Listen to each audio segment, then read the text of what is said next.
Sadhguru Nath Maharaj Ki Jai, and welcome to Jagadambe Reads the Holy Books of India, Mahabharata184. As you may remember, Yudhishthira was saving Bhima's life by answering the questions of Nahusha.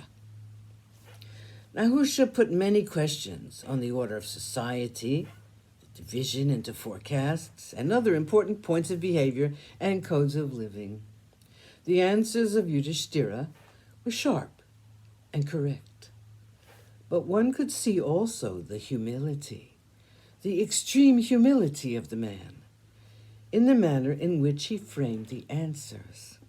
Yudhishthira never said, "This is my answer to your question." He said, "In my opinion, this seems to be the most satisfactory answer." One feels that one can borrow a leaf from the book of this king and learn to give opinions in a gentle and tactful manner, never offending the hearer. It was a great art which Yudhishthira had mastered, the art of gentleness, the desire not to hurt anyone, not even with his words. Nahusha was pleased with this scholar and saint. He said, "You're a great man, greater than all the wise men I have met so far. I am happy to release your brother. He's free from my coils. Having known you, how could I kill your brother?" Yudhishthira was very happy to realize that Bhima was free. He was happy, too, to have met this wise man. While they had been talking, Yudhishthira had almost forgotten that Bhima's life was at stake. The many questions of the king were so interesting and fascinating that Yudhishthira was enjoying himself thoroughly. Now Yudhishthira wanted to ask many questions of the wise Nahusha, questions which he gladly answered. Time passed too soon for both of them. There appeared a chariot in the sky. It touched the earth and came to where they were. King Nahusha cast off his serpent skin and assumed the majestic form that was his before the curse. He ascended the chariot after bidding adieu to the brothers. A few moments and the chariot had gone beyond their sight. The two brothers embraced each other, and they returned to the ashram with their minds full of this strange experience. The Pandavas had spent almost a year in the ashram of Vrishaparvan, and on the slopes of the Prasravana hill, they assumed their journey to the plains. They traveled fast.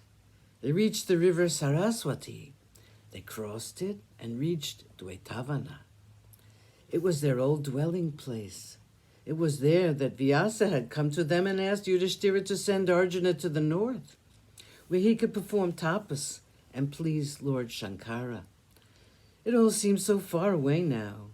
They had traveled a long distance of time. They had finished 11 years of the exile. Just 1 year had to be spent in the forest, 1 year more in disguise.